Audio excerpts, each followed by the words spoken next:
her husband's younger brother not only inherited the throne but also inherited his brother's wife as his culture, as his tradition, right? And she's like, excuse me? He is like, I did take a very long break to get things in order for myself, and also because I had a problem with my mic, which meant recording was hard. I kept recording multiple videos and there was always a problem with the sound and I couldn't use the video, so I had to scrap it. And it gets very frustrating after a while. But a very good friend, a very kind friend, a very sweet friend helped me, and now I have a mic. So hopefully this sound is much better and you all appreciate the dedication that is this mic, because I think it's quite swell. So I'm certain you could tell from the video, I have a book haul. It has been a while since I did my last book haul, probably last year. I think I haven't done a book haul in about a year and a half. It's been 84 years. It's been a while. And a lot of these books were books that arrived for my birthday. And for those that know my birthday, that know that my birthday is on August 21st. A lot of you are like, Noria, August 21st was like 7-8 months ago. What? Yeah. Some of these books arrived. I wasn't able to pick them up for certain reasons, personal reasons. So it took a while. One of my very good friends who sent me 2 books, I'm going to point out what the books are. She has been messaging me for the last 6 months. Like, she legit, the only thing that saved me is the fact that she does not live in the same country as I do, because I know she would have come to kick me in the pretty little behind I call my ass. So yes, I have a mix of fantasy, speculative fiction, YA, Dan May, because of course, and literary fiction, right? I cannot wait to share them with you, starting with this book, No One Dies Yet by Kobe Ben. This is, as you can probably tell from the cover, it's literary fiction. We basically have, it's a murder. How do I explain it? If you live on the continent, there's something that is a core staple, a part of our experience when it comes to the end of the year, right? The IJBs, they just got back. They come to the continent, you know, they want to have these experiences, blow a lot of money, prices skyrocket like there is no man's business, and a lot of businesses start insisting on collecting foreign currencies because, you know, they've been spoiled for Christmas period. But I digress. Anyway, as I was saying, this all coming back home to have a great time and like around the holidays, and also reconnect to your roots. It's something that happens a lot, and any African living on the continent knows that this is an experience that we all have. And so this book sets itself within that context. You have these African Americans who have come to the continent in order to reconnect with their ancestry and explore the transatlantic slave trade route to see, okay, where it is that a lot of their ancestors were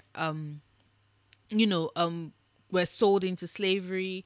And in connecting to that route, they meet the Africans on the ground on the continent. In this case, you have Kobe and Nana. One of them is trying to get them into the elite circles. The other one is trying to enforce within them the knowledge of the history, the culture, and also the religiosity that is interwoven into this. And against that backdrop of coming home, finding identity, understanding just how queer and vibrant life on the continent can be, you have a murder mystery, right? So I will just read the synopsis at the back of it.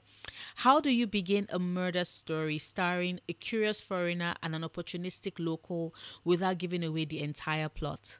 Who died and why? You start with the obvious villain.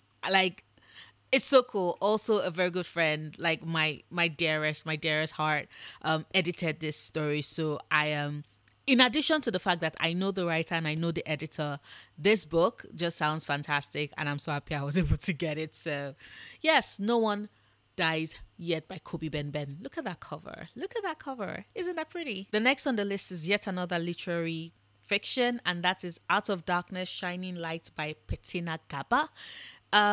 This follows David Livingstone. Not David Livingstone like him being alive, but what happened after his death, right? The locals called him Bwana Daudi. So what happens after Bwana Daudi dies?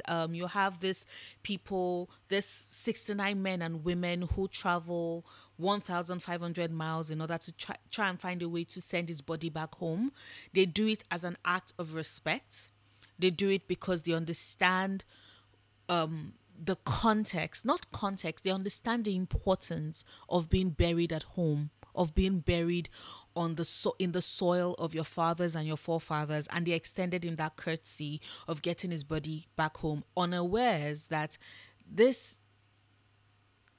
act of kindness, this act of cultural importance is going to be what sets off colonialists, right?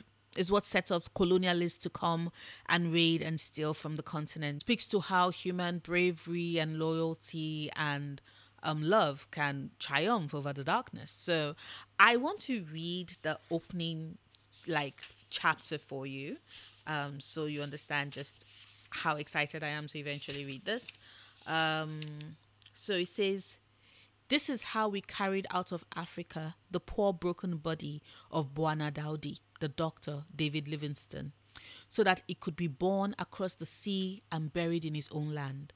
For more than 1,500 miles from the interior to the eastern coast, we marched with his body. From Chitambo to Mwanamuzungu, from Chisalamala to Kumbakumba, from Lambalamfimpa to Tambora, until 285 days after we left Chitambo, we reached Bagamoyo, that place of sorrow whose very name means to lay to rest the burden of your heart." And that's the opening paragraph. That's the first paragraph you read. This book is going to break me and just devastate me. And a part of me is looking forward to that, if that makes any sense. So yes, Out of Darkness, Shining Light by Bettina Kappa. I really cannot wait to read this. Then I have a love story. Onion and Spice by Bolu Babalola.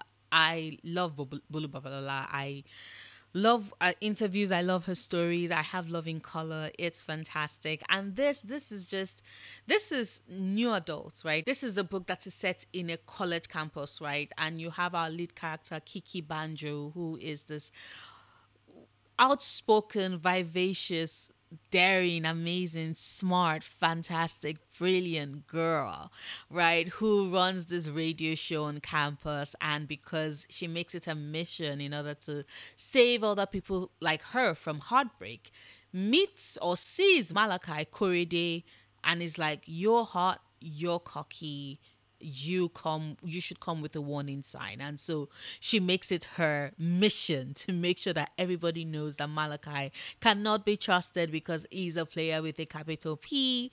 But when it is that she really wants to get into this New York internship, and she realizes that she needs to give a modern spin to her show, she basically signs up with Malachi for this whole situation of fake dating. So this has so many of the elements I love. There's that bit where a bit of enemies to lovers mixed with fake relationship, fake dating, and all of it happens on a college campus with a girl that is sassy and amazing. And I cannot wait. It is such a good book, but also because it's Bolu Babalola and she's a connoisseur of rom-coms. So when she brings that into stories, it's a fantastic mix. It's a fantastic thing. And I cannot wait to read this. It is so good. Moving from one romance to another, I also have Is the Inherited Princess by MP Barrier. Now, this it gives me the old Aliquin, Mills and Boons, not Aliquin, not Mills and Boons, Aliquin and Silhouette, Right. Mostly silhouette romances that I read when I was much younger as a teenager. And what do I mean by that? So, get this premise, right? We have our lead character who is India. She's a princess of Bagumi, and she's, in order to, basically save her kingdom from an economic crisis, she gets married to the ruler of a neighboring kingdom. But all her plans basically fall to the wayside, where hours, barely hours after her marriage, on our way to her honeymoon, she and her husband are attacked and her husband is killed. She wakes up like 2 weeks later, like after she spent 2 weeks in the coma. She wakes up after 2 weeks to find out that her husband is dead, and based off of the laws of the land of where her husband is, her husband's younger brother not only inherited the throne but also inherited his brother's wife, as his culture, as his tradition, right? And she's like, excuse me. He is like, I don't trust it. Our husband's younger brother Omar, who is now the sheikh, right, and is the ruler of Sudar, is convinced, right?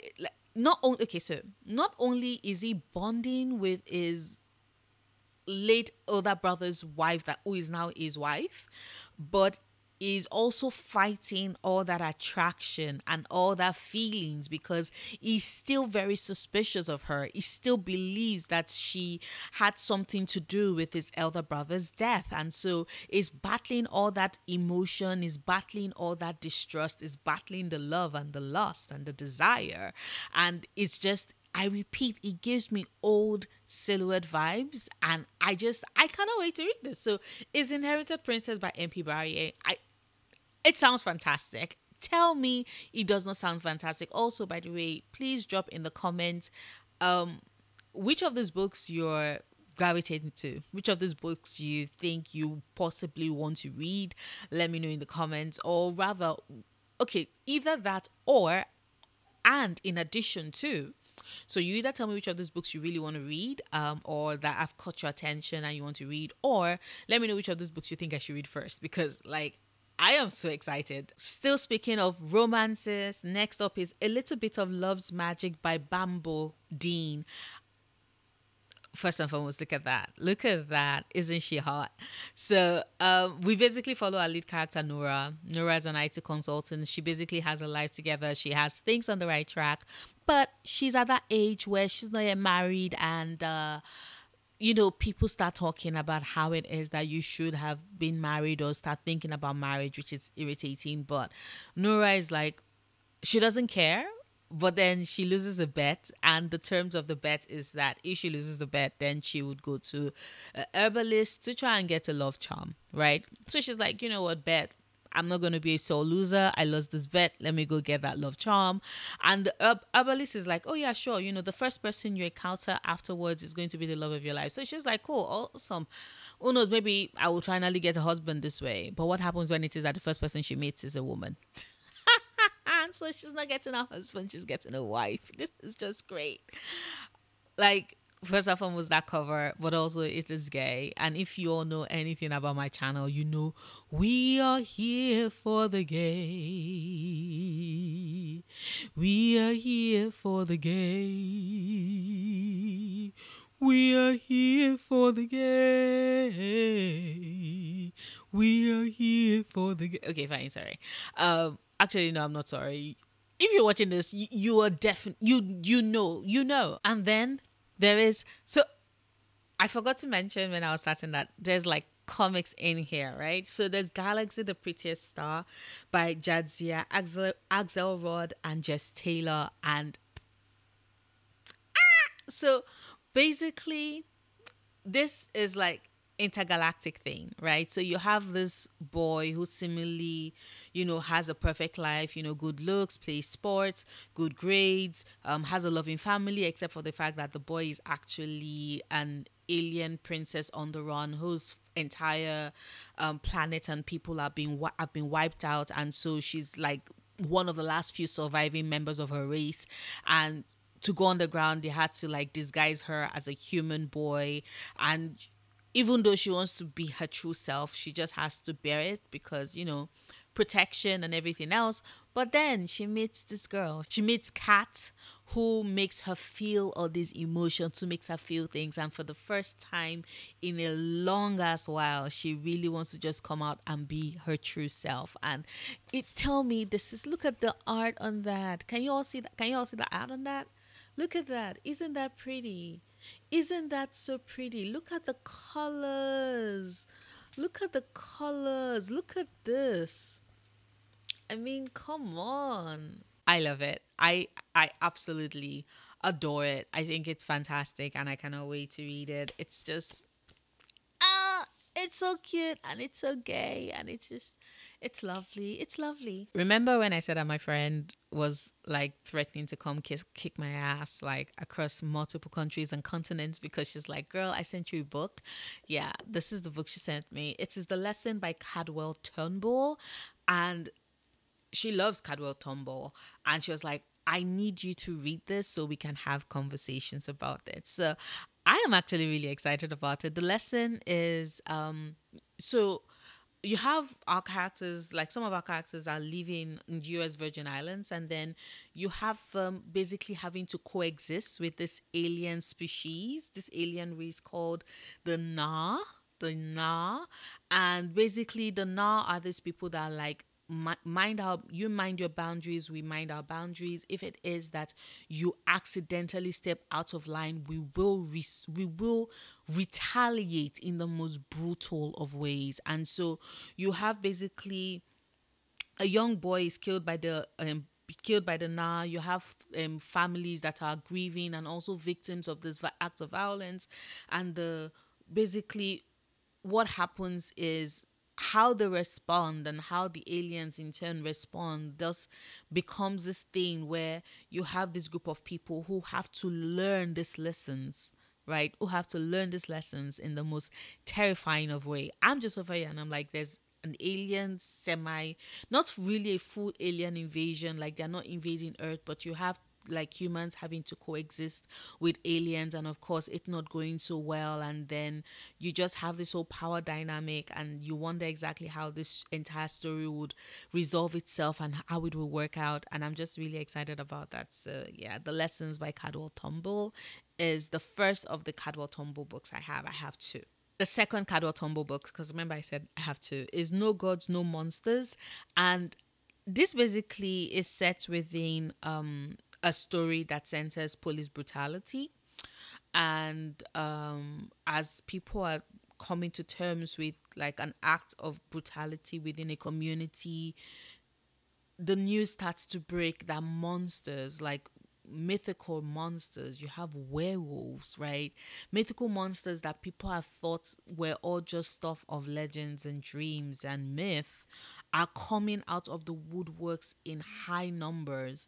And so you have people either protesting about protecting these mythical creatures, or basically finding a way to take out these mythical creatures, because why? But nobody's asking the very important questions of why are all these creatures and beings coming out of the woodworks? What has them so terrified that they would rather be known and seen as an act of protection? And yeah, so seeing exactly how that plays out is just going to be great. The first book, The Lesson, was more science fiction. This is more fantasy. Clearly, Cadwell Turnbull like plays within the SFF genre of writing, and I'm just maybe this might be my next favorite author. I don't know, but I cannot wait to read this. And then I also have Conquest by Celeste Art. You have our lead character Yashi, because I don't know if I should call her Jashi or Yashi. I think I'll just call her Yashi, who basically has been forced into a marriage with the leader of a nation, someone that is called Faresh, right? So who is called the Great Faresh. And she doesn't trust him, right? So it's an unwanted engagement. She's trying to find a way out of it. Her soon to be husband's enemies basically provide her a way out that would involve her betraying her soon to be husband. And for doing so, they're going to grant her a new identity, a way of escape. They're going to basically situate her somewhere far away that she can just run away and get this over and done with, to which she agrees. But then this also has some of my favorite tropes, which is an arranged marriage that turns into love, or where love develops within an arranged marriage. And then also a second part of the trope, which is when somebody who has always been considered like maybe evil or villainous, you find out that they do have hidden depths, and that there are other parts of their stories that you're unaware of, and that maybe it is that basically this story has been spun a certain way by their enemies, and that is what Yashi finds out with regards Faresh, especially because Faresh seems to know, like he has the powers that she's been hiding, and so therefore not only is she falling in love with her husband that she's already planned to betray and has already betrayed, she also finds out that her husband is the only person that can teach her how to control and manage and train the powers that she's always had, and she thought she was the only one. So that is another part of the trope of you're not the only one in the world, like trope. Like clearly I cannot wait. This just sounds fantastic, and it has like a firebird or a dragon on the cover made of fire. And then I was sent Butter Honey Pig Bread by Francesca Equiasi. I have wanted this book for like forever. One, because yes, Francesca is Nigerian and I'm all about supporting my people, but also because she's also queer and I'm all about supporting my people. Also because this book centers around mythicism and you know, certain like I am fascinated and drawn to stories of the Ogbanjis, right? So if it is that you have been a subscriber on my channel for a number of times, 5 years ago, this was like 2019, 2018. Oh, Lord, I've been doing this for a while. 2019, 2018, I talked about Akweke Imizi, who whose writing I love. Yes, I know. I was shouting the gospel of Akweke Imizi before other people on BookTube discovered their fantastic writing and abilities. Also because I've also been a very big fan of their sister's work, Yagazie, who is a photojournalist. But anyway, I digress. I was fascinated, right? Freshwater is one of my favorite stories because of the depiction of Abiku and of the Ogbanje in the story. But this book, Butter on a Pig Bread, is also centers around, the stories of Ogbanjis. You have our lead character, Kambirinachi, who has twin girls, Tai and Kende, and Kambirinachi is convinced that she's an Ogbanje and believes that because of there's the traditional beliefs of the Ogbanje and the expectation that the reason why they have the abilities is because they are meant to straddle the land of the living and the land of the spirit, and they're not meant to reside in one for long. But Kabirinachi is worried because she has been alive for quite a while, and so when it is that one of her daughters suffers a very devastating trauma, she's convinced that it is her punishment for staying, for not leaving. And so this trauma has one of her daughter going to Montreal, another one goes to London, and then they both eventually come home to Lagos to come and see their mother. And this is of course set to, so it also has this returning home, homecoming theme present in it. Also a love letter, a love story to queerness and also to food. And as somebody that loves home, loves being queer, and loves food, this book is just, I'm so excited I finally have it. Then we have Edge of Here by Kelechi Okafor. I love Kelechi. I have been a huge fan of her podcasts since before COVID. A podcast got me through COVID, if I'm being quite honest. Sorry, excuse me. A podcast got me through COVID, if I'm being quite honest. And when I found out that she had a collection of short stories coming out, I absolutely had to get it. Edge of Here is just, it's just, when it is that somebody has this underlying thread in short story collections, but it does so in a way that asks questions that is relevant to the present society, to the questions we are asking as a people, to the things that we are meant to address as a people. That is what you get with Edge of Here, right? So there's this conversation about allyship. Like that's one of the, so just so you understand why I love this collection. There's this story in there about allyship, where basically it is a satirical commentary on allyship, but it's called ally chip, whereby you could basically, as an ally, have a chip inserted in your head, so that you can feel the microaggressions that the people that you are claiming that you're an ally of their community are going to on the day to day. So basically, you can walk a mile or two in our shoes as an ally chip. Like, you see that that's what I mean. That brilliance. It's just there. It's just there.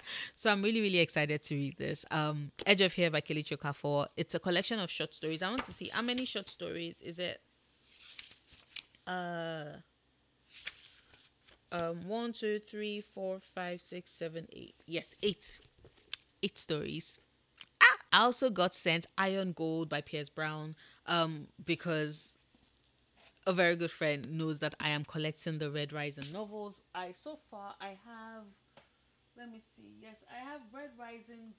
I have Red Rising, Golden Sun, and Morning Star, and so they got me Iron Gold, because I think that the series is split. Like, that was the first OG3, the first trilogy, and then the later stories come in. Like I said, this was sent at Christmas. This was sent for me for my birthday in August. So way before we found out that Pierce Brown might kind of be, I don't know if we got any confirmation, but it might just be one of the people who is, supportive of the settler colony state that is Israel. So, yeah. I'm not still 100% sure about that. I need to do research, but I think I saw something, but I want to confirm that it is, like, what I saw is what I saw. If that's the case, fuck Piers Brown. Fuck all them people that are refusing to see the absolute atrocity that Israel is currently perpetuating, because what they are doing is clear cleansing. It's a genocide. It's an ethnic cleansing and a genocide of the Palestinian people. And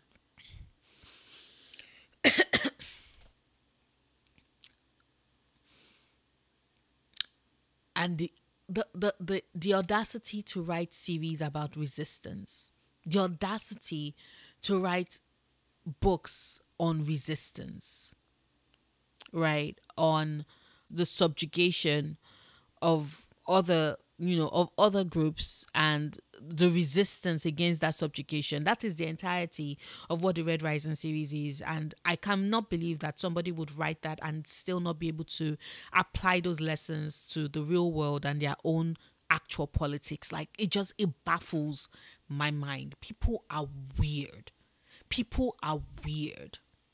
But anyway, I'm getting distracted. I am sorry. This next set of books will go pretty quickly. It's just my Dan May selections, and because, like, it's further into the series. So I have Evans Official Blessing, Tiango Sifu by Mozi and Tongsu. This is volume 7 and volume 8. Volume 8 is the last book in that series. So officially, I have all of Mozi and Tongsu's books that were released with 7 Cs. I have SVSS, that's Conveying System. I have Moda Azushi, that's Grandmaster of Demonic Cultivation, all the books in that. And I finally am all caught up with Tiango Sifu, that's Heaven's Official Lesson. And I'm really excited about that because I love Mozi and Tongsu. So any way to support our art and encourage her and hopefully hope that she keeps writing, I am going to take it. And then, of course, there's the 4th volume of Oski and his White Cat Shizun. That's Eha by Meat Bun. I got volume 4 of that. Like, I wish you all can see. It's so pretty. The lights were just like making it, but like it has this like very light yellow, light green color. It's lovely. You know, one would be like, oh, it's such a light colored book, and you not realize that it's just trigger warnings galore. That is this entire series. Eha is triggering AF. Just disclaimer to anybody that wants to get into it. But I also got Guardian by Priest. This is volume 1. Guardian was the first Priest novel I read, after which I read Faraway Wanderers. Yes. But yes, I am so excited. I'm so excited I have a physical copy of it. I'm so excited I'm also able to support Priest. Because this is volume 1, I can just give you a quick synopsis of the story. You have Zhao Yulan, who basically is this sort of investigative official that basically whose job pertains to him dealing with, you know, strange supernatural events. Is very cocky, very laid back. A lot of people tend to think he's very jovial, laid back, you know, playful, takes things too casually, but all of that is just a front for just that beautiful, brilliant mind, and the fact that he has so much knowledge that a lot of people do not have. And in one of his investigations, he basically he crosses path with this professor, Shen Wei, who he is really attracted to. And Shen Wei just keeps looking at him and he's just like, do I know you? Like, I don't want to give away anything because Guardian is so good. There's the live action. For those that like Guardian, there's a Chinese live action drama titled that, yes, it is based off of this book. But because of censorship, like, you don't really get the romance, and the way in which they ended it was kind of like, why? But it's also still good. Like, without Guardian, you wouldn't have gotten The Untamed. Guardian walked so every other, you know, attempt at Danmei adaptation, right, can run. Guardian is the OG. Yeah, that is it. Those are all the books I received. It might not seem like a lot, because I know on BookTube a lot of people tend to do hauls of like 50 books, but this is still a lot of books for me, especially because your girl is still recovering from a reading slump and burnout. So these are a lot of books, and I'm really excited about every single one of them, to read them and hopefully talk about them with you. So if that is something you're interested in, and you're not yet subscribed, do consider subscribing. Turn on notifications. I am trying to create a regular schedule for my channel. So if it is that you want to keep an eye out and do not want to miss any of my book related content, then come to my channel every Friday. Like, keep an eye out for things on Friday.